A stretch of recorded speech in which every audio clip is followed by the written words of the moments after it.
대박. 뭐가 대박이죠? 근데 이 책 이거 설민석의 예. 삼국지거든요. 아, 설민석의 삼국지 이거 최근 나온 책이에요. 윤필님 삼국지 좋아하시죠? 그쵸. 저 삼국지 완전 매니아죠. 네, 저 완전 빠거든요. 네, 저는 저도. 삼국지 나오면 똑같잖아요. 10권씩, 10권짜리 거의 다 사봅니다. 다 사본 것 같아요. 네, 만화 뭐 20권짜리, 50권짜리, 60권짜리 네. 다 봅니다. 2권, 3권짜리도 다 봅니다. 그러면 옹 이사님은 윗바, 촉바, 오빠? 저는 촉바죠. 아, 촉바. 그래도 촉바에 가깝습니다. 옛날에는 이제 조조가 되게 좋아했는데 네. 조조를 좋아했는데 점점 저는 그래도 유비로 가게 되더라고요. 왜냐면 제가 유비 좋아하는 포인트 예전에 한번 말씀드렸던 것 같은데 유비가 47살까지 날개를 못 펴요. 네.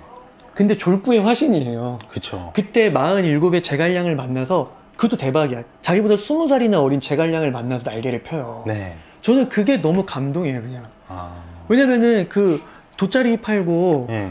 다 포기했거든요, 사실. 그쵸. 다 망하고 조조한테. 예. 근데 그걸 붙들고 있는 거예요. 그 희망을. 내가 한나라 재건해 보겠다고. 네. 그 마음이 그냥 너무 공감이 돼가지고 결국에는 유비로 가게 되더라고요. 저는 윗바입니다. 윗바? 조조가 좋아요. 왜 좋아요, 조조가? 조조가 이렇게 뭐랄까 그 사람의 재치나 네. 그런 것들이 있죠. 예, 반짝반짝하는 게 좋아서. 아, 똑똑하죠. 예. 유비가 그 총명함을 따라갈 수가 없죠. 그렇죠. 당대 솔직히 조조가 이제 대단하다고 느낀 게 조조가 시행했던 그런 규칙, 그런 정책들이 예. 당시로서는 시대를 초월한 게 굉장히 많았어요. 그래서 아, 이게 도대체 이렇게 깨인 사람이 될 수 있는 이유가 뭐였을까? 라고 했더니 일단 권위 타파했고 뭔가 항상 실용주의적이고 그런 모습을 본받아야 나도 성공할 수 있겠다 이런 생각을 해서 저는 조조를 좋아해요. 네, 맞아요. 저도 조조를 되게 좋아하는 게 조조가 네. 황간집 아들이에요. 네, 맞아요. 황간. 네. 그러니까 어떻게 보면 아웃사이더. 유비도 아웃사이더죠. 몰락한 그쵸. 황제 가문. 네. 그래서 그 둘의 아웃사이더가 이제 싸우는 이야기죠, 사실. 네. 그래서 참 삼국지는 정말 재밌고. 맞아요. 아, 삼국지는 만약에 왜 그런 말도 있잖아요. 삼국지 3번 읽은 사람하고는 상대하지 말아라. 이게 3번 정도 읽으면 그 사람은 무서운 사람이니까 함부로 덤비지 말아라 이런 뜻도 있고, 반대로 삼국지 안 읽은 사람하고는 상대하지도 말아라 또 이런 얘기도 있거든요. 그것도 안 읽을 정도면 세상을 모른다 뭐 이런 얘기도 나오니까. 이 책에서 그 설민석 작가님이 그렇게 얘기를 하세요. 이제 삼국지 하는데 그리고 지금 말씀하신 대로 뭐 3번 이런 얘기 하잖아요. 근데 이거를 이제 10명으로 봤을 때 삼국지를 사실 근데 끝까지 완독하는 사람이 설민석 작가님이 볼 땐 한 명이래요, 한 명. 맞아요. 완독하는 사람은 별로 없어요. 그러니까 이야기는 많이 들었지만 근데 그 이유가 뭐냐면 이게 삼국지가 사실 되게 장대해서 사건도 많고 인물도 너무 많고 그리고 그게 명칭이 중국 명칭이고 이러잖아요. 그러니까 익숙하지가 않은 거죠. 그것도 있고 솔직히 얘기 자체가 적벽대전까지가 제일 재밌어요. 그리고 이제 적벽대전 이후부터 조금 늘어지는 감이 있는데 그래도 이제 뭐 이릉대전 이제 유비랑 조조랑 맞붙는 거기까지는 유비랑 송건이랑 아니요, 유비랑 조조 그 이릉 한중전투 한중전투까지는 그래도 또 볼만한데 그 다음부터는 이제 유비도 가고 조조도 가고 그렇죠. 그러다 보면 조금 뒷부분까지 보기는 좀 힘든 면도 있더라고요. 그래서 완독하는 건 별로 없는데 저는 이 설민석 작가님이 진짜 대단하다고 생각하는 게 뭐냐면 그 10권의 삼국지를 2권에 압축시키셨어요. 이거 그게 좋은 것 같아요. 너무 긴 것도 좀 있어요. 그러니까 이제 그 말은 뭐냐면 정말 그 수많은 사건들 중에서 수많은 인물들 중에서 추렸다는 거예요. 그렇죠. 근데 이게 왜 중요하냐면 왜 그리고 대단하냐면 이게 2권으로 줄여도 문제가 뭐냐면 이게 전체 내용이 이해가 안 되면 안 되거든요. 그렇죠. 맥락을 짚어가면서 줄여야 되니까. 근데 그 부분을 너무 잘 엮으신 거죠. 근데 이 설민석 작가님이 삼국지뿐만 아니라 전작인 조선왕조실록이 있어요. 조선왕조실록도 그것도 2000편이 넘는 책이거든요. 조선왕조실록은 뭐 거의 전 세계에 유례가 없는 기록 유산이거든요. 근데 그것도 한 권으로 줄이죠. 한 권으로 줄였다고요? 한 권으로 줄였습니다. 대단한데요. 그래서 근데 이게 진짜 대단해요, 저는. 그리고 근데 이걸 왜 얘기하고 싶냐면 오늘은 이제 삼국지의 뭐 이렇게 중요한 그런 사건이나 인물에 대해서 이야기하고자 하는 것보다는 제가 이 책이 왜 대단하냐면 이게 누구나 쉽게 시작하고 모두가 빠져드는 이야기의 컨셉으로 2권에 압축시켜서 지은 건데 첫 번째가 뭐가 대단하냐면 제가 이 설민석 작가님이 진짜 대단한 게 대중성. 그러니까 그 대중들의 코드를 잘 읽는 거. 그러니까 조선왕조실록도 엄청난 베스트셀러죠. 네. 그리고 TV나 이런 데 나와서도 인지도를 어마어마하게 쌓고 인기도 되게 많으세요. 맞아요. 유튜브도 막 몇십만, 몇백만 조회수도 많으세요. 예. 근데 제가 그거를 더 뼈저리하게 느낀 게 뭐냐면 얼마나 이분이 뛰어나냐면 처음에 이런 게 나와요. 그 유비가 예. 혹시 자가 뭔지 아세요? 유비의 자? 유현덕이죠. 현덕. 예. 유비 현덕. 예. 조자룡은? 조자룡의 이름은? 조운. 예. 조운이고 자가 자룡이잖아요. 예. 아, 반대로만 헷갈렸잖아요. 그러니까 저도 죄송해요. 제가 그렇게 얘기했는데 예. 왜 거기서 했냐면 왜 대단하다고 하냐면 사람들이 왜 끝까지 못 읽고 헷갈려 하는 게 뭐냐면 이 자라는 부분인 거예요. 한국 사람들이. 왜냐면 한국 문화에 자라는 게 지금은 없잖아요. 예. 옛날에는 있었지만 지금은 안 쓴 지가 너무 오래돼서 익숙하지가 않잖아요. 근데 어떤 소설책들 보면은 어떨 때 유비라 했다가 어떨 때는 유현덕이라 했다고 막 이런단 말이에요. 예. 그러니까 이게 헷갈리는 거예요. 헷갈려요, 맞아요. 벌써 진입장벽을 만드는 거예요. 근데 예. 그게 유비 혼자만이 아니라 제갈양, 제갈공명, 예, 맞아요. 조운, 조자룡, 관우, 관운장, 예. 장비, 장비익덕 막 이런 식으로 되니까 예. 헷갈리는 거죠. 예. 그래서 과감하게 이 책은 어떻게 써야 되는지 아세요? 처음부터 끝까지 유비. 아, 자를 완전 없대. 현덕을 모르잖아요. 아. 더 대단한 건 뭐냐면 조자룡은 조운을 쓰게요, 조자룡을 쓰게요? 조자룡. 조자룡을 써요. 아. 왜 조자룡이 더 익숙하잖아요. 예, 익숙해요. 저는 만약에 제가 삼국지를 썼다고 보면 유비를 썼을 것 같아요. 예. 근데 조운을 썼을 것 같아요. 그쵸. 이렇게 통일성을 생각하면 그런데 그걸 깨는 거예요. 아. 대중성을 위해서. 위에서. 아. 저는 그 부분이 이분이 설민석 이분이 대단하다. 예. 그 디테일에서 이걸 느꼈어요. 아. 그래서 실제로 제가 이제 이 책을 읽어나기 시작하는데 진짜 중요 사건들을 막 삭제해요. 제가 볼 때. 제가 생각했을 때 중요 사건들 맥락을 읽는데 거침이 없어. 아. 이게 솔직히 그렇게 편집할 줄 아는 능력도 진짜 어마어마한 문해력이고 거죠. 글쓰기 능력이거든요.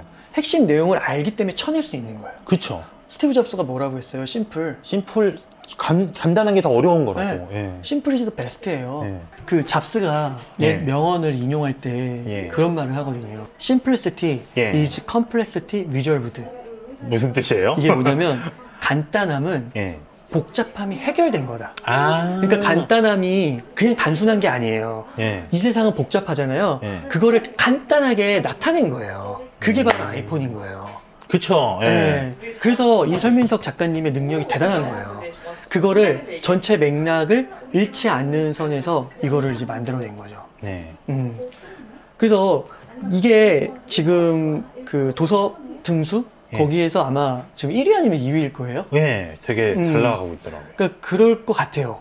왜냐면 삼국지 자체가 우선 마니아가 있고 네. 재미있고 그다음에 삼국지의 중요성을 다 알고 있으니까 네. 누구나 읽고 싶은데 사실 끝까지 읽는 사람은 없었고 근데 그거를 이제 심플리시티를 해낸 거죠. 네.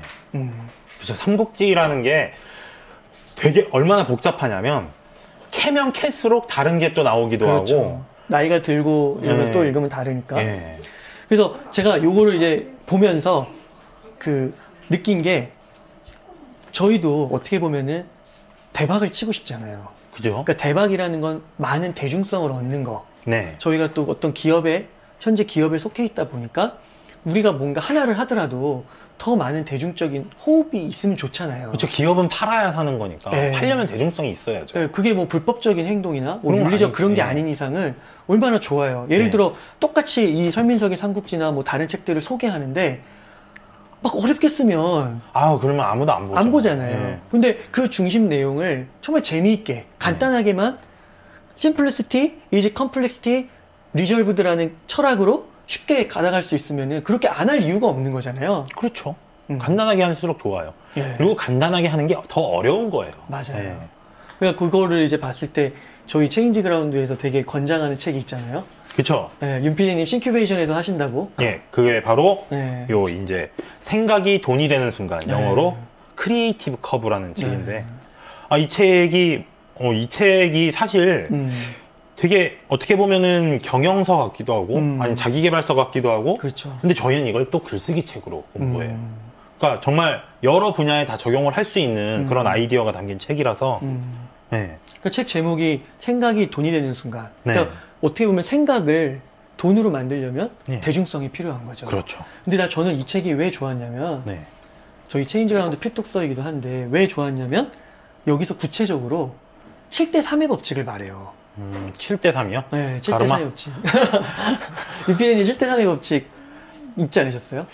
근데 7대 3이라고 이렇게 딱 어떤 거랑 관련된 맞아요. 거죠? 7대 3일 수도 있고 8대 2일 수도 있는데 그게 뭐냐면 우리가 뭔가를 할 때 예. 어떤 제품, 예. 어떤 서비스를 만들 때 글쓰기도 마찬가지고요.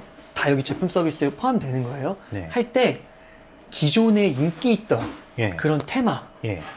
뭐 어떤 전개 방식이라든지 예. 그런 거를 한 7 정도는 차용해 오라는 거예요. 그래서 대중성이 7. 그럼 나머지 3은 뭔가 신선함이 3. 그렇죠. 아. 이게 또 7이 너무 오바가 되면 네, 맞아요. 진부하고 지겨워요. 그렇죠. 네. 근데 너무 또 신선한 걸 넣으면 이게 먹니? 하는 거죠, 이제. 그렇게 될 수 있다는 거죠. 그렇기 때문에 대박을 치려면 7대 3의 법칙을 지키라. 이런 말을 하거든요. 맞아요. 이게 저는 영화를 많이 봤잖아요. 이게 확실히 왜 영화에서는 그런 게 이제 어느 정도 정립이 되는데 대중성하고 작품성은 별개의 문제다 이런 얘기가 많이 있어요.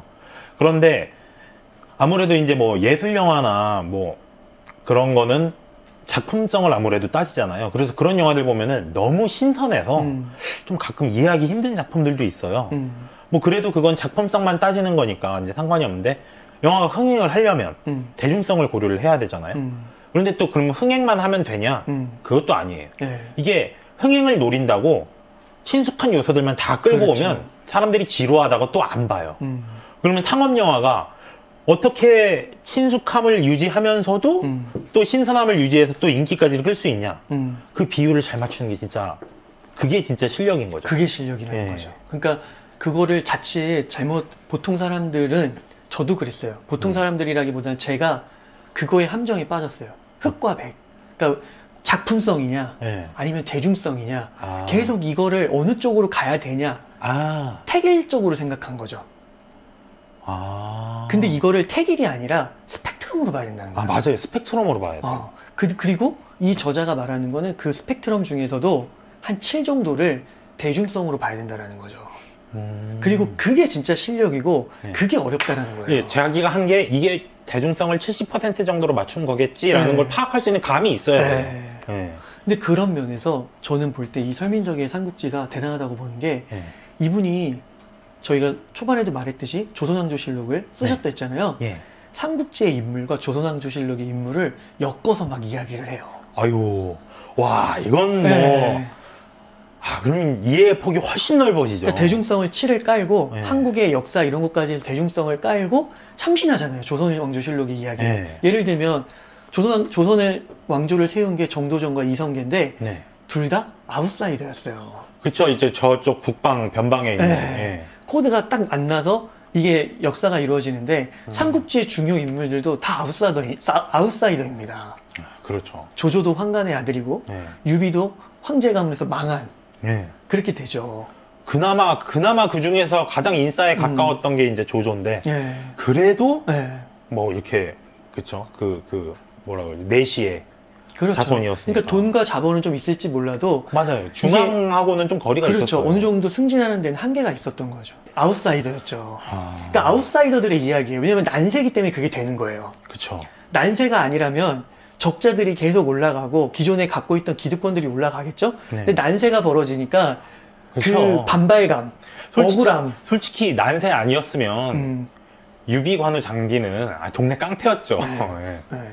그렇게 해서 이게 역사가 일어나는 네. 겁니다. 그래서 저는 이제 요 두 개를 딱 엮어서 보면 이게 참 그 크리에이티브 커브를 요 책에 잘 구현을 했고 약간 결과론적인 이야기일 수 있지만 그래서 베스트셀러 1, 2위를 이렇게 달성하고 있는 게 아닌가 이런 생각을 해보게 되었습니다.